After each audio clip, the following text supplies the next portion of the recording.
જય શ્રી કૃષ્ણ મિત્રો, કેમ છો? મજામાં ને? આજે બનાવું છું આપણે વરિયાળીનું સિરપ. વરિયાળીનું સિરપ બનાવવા માટે મેં 1 વાટકી વરિયાળી લીધી છે અને 4 વાટકી ખાંડ લીધી છે, 2 ચપટી નિમક લીધું છે.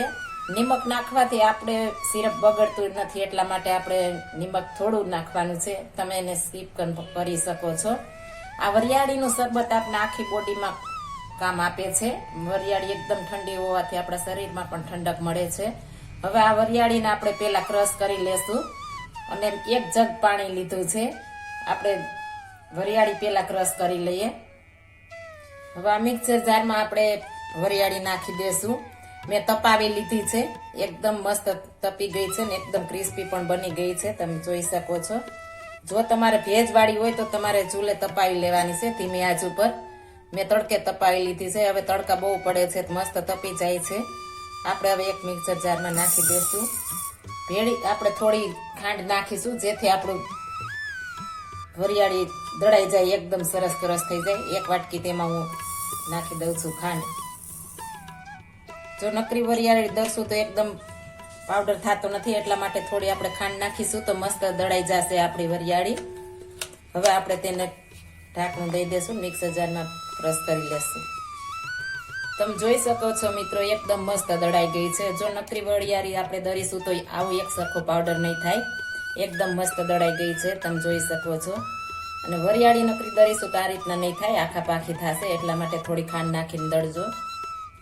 હવે આપણે ચાસણી લેશું. ચાસણી લેવા માટે મેં 1 તપેલું આ મોટું લીધું છે. મોટું હોય તો આપણે હલાવવાની મજા આવે છે. હવે આ 3 વાટકી છે ખાંડી આપણે નાખી દેશું.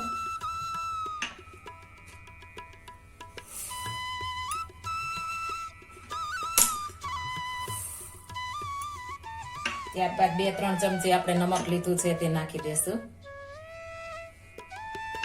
ત્યારબાદ આપણે પાણી નાખી દેવાનું છે. 4 વાટકી આપણે ખાંડ લીધી છે તો 1/2 વાટકી મેં પાણી નાખ્યું છે. 1/2 વાટકાની માત્રા છે. હવે તેને આપણે ગરમ મૂકી દેશું. હવે આપણે ચાસણી ચૂલા ઉપર મૂકી દીધી છે. આ રીતના હલાવતા રહેશું આપણે. આ રીતના સિરપ બનાવવાથી મસ્ત બને છે અને તમે 5 થી 6 મહિના સુધી સ્ટોરેજ કરી શકો છો ફ્રીજમાં રાખીને. અને જ્યારે પણ આપણી ઘરે મહેમાન આવે તો આપણે 2 મિનિટમાં તૈયાર થઈ જાય છે ફટાફટ.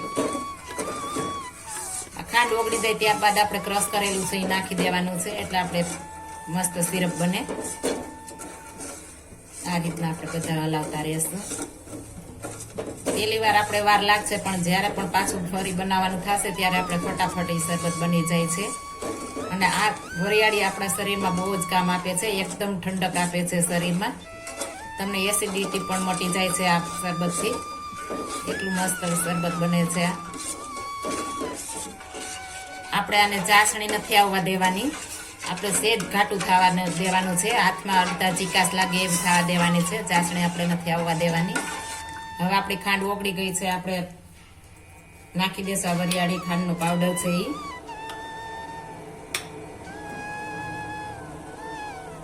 આ રીતના આપણે બધું મિક્સ કરી દેશું.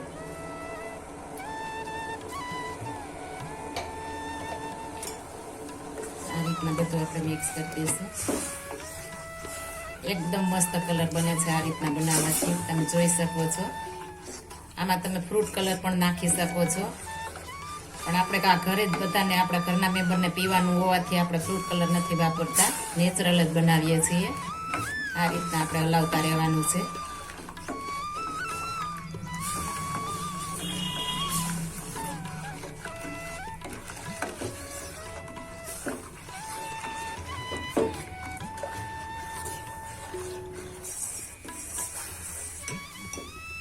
પાણી ઉકળવા માંડ્યું છે, હજી આપણે રહેવા દેશું.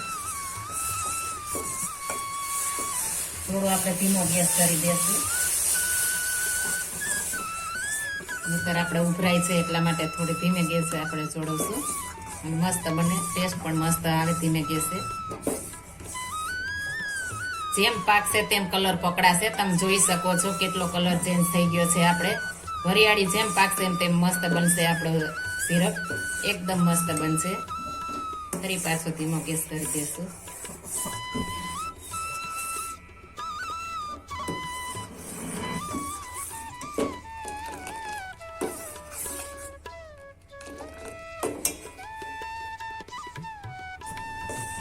5 થી 6 મિનિટ થશે એટલે આપણે મસ્ત થઈ જશે સિરપ.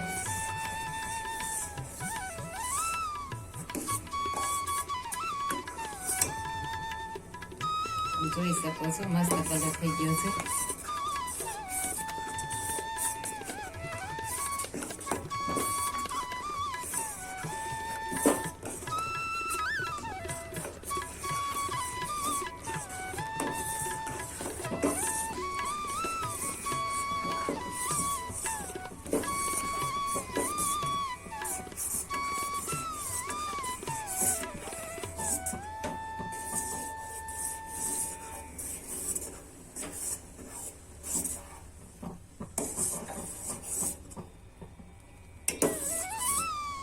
હજી આપણે થોડી વાર છે, હજી નથી કાઢતું થયું.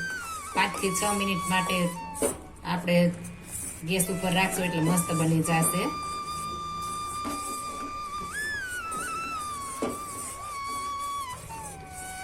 હવે આપણે થઈ ગઈ છે થોડી થોડી ઘાટી, આ રીતના થવા દેવાની છે, બહુ ઘાટી નથી થવા દેવાની.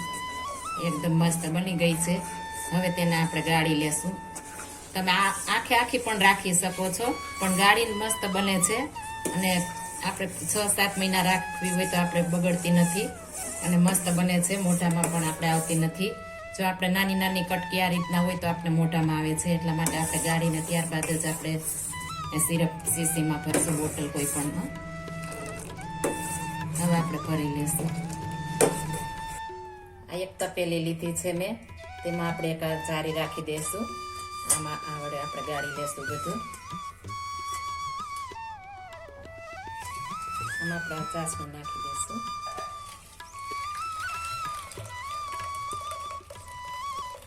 એકદમ મસ્ત ગળાઈ જાય છે. ના જાડી વરિયાળી નીકળે છે, આપણે નાખી દેવાની નથી. ચાસણી વાળી હોવાથી આમાંથી 1 ગ્લાસ શરબત થઈ જાય છે. એટલા માટે આપણે જવા દેશું ને એનું શરબત પણ બનાવી દેશું. હું તમને બતાવીશ.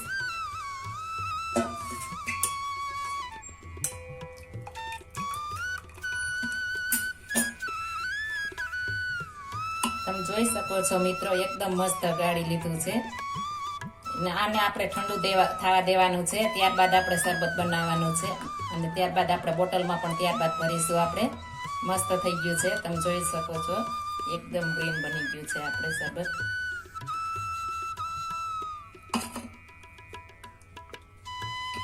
હવે આ રીતના આપણે મિક્સ કરી દેશું. હવે તેને આપણે 1 ગ્લાસમાં ગાળી લેશું.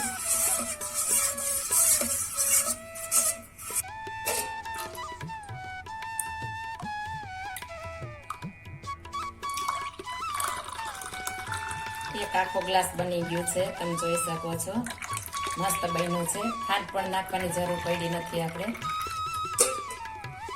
હવે તેમાં આપણે બરફ નાખી દેશું.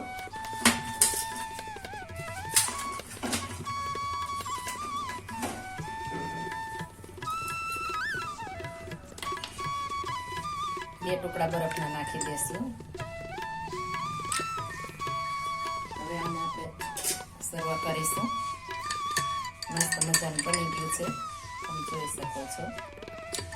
હવે આપણે બીજી રીતના બનાવશું. આપણું શરબત સિરપ બનાવી છે, ઠંડી થઈ ગઈ છે, તો તેમાં આપણે 2 ચમચી સિરપ નાખીશું. એકદમ ઠંડુ થાય ત્યારબાદ જ નાખવાનું છે. તમે જોઈ શકો છો આટલી જાડી રાખવાની છે, બહુ જાડી નથી રાખવાની. તેમાં આપણે હવે દૂધ નાખીશું. પાણીમાં પણ બનાવી શકો છો. આપણે 3 રીતના બનાવશું. આપણે દૂધ નાખીશું. મસ્ત બની જાય છે. દૂધમાં પણ મજા આવે છે અને ટેસ્ટ પણ મસ્ત આવે છે. આ રીતના આપણે પછી મિક્સ કરી દઈશું. જોઈ શકો છો મસ્ત બની ગયું છે. હવે આપણે આમાં બરફ નાખી દઈશું.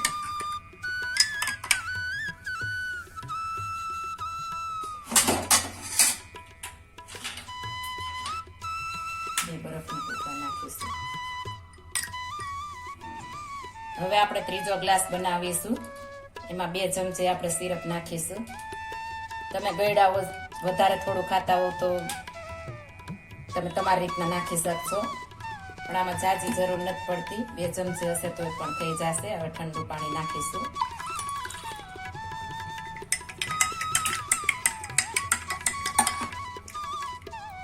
તમે જોઈ શકો છો કેટલો મસ્ત કલર આવ્યો છે. હવે તેમાં આપણે આઈસ નાખીશું.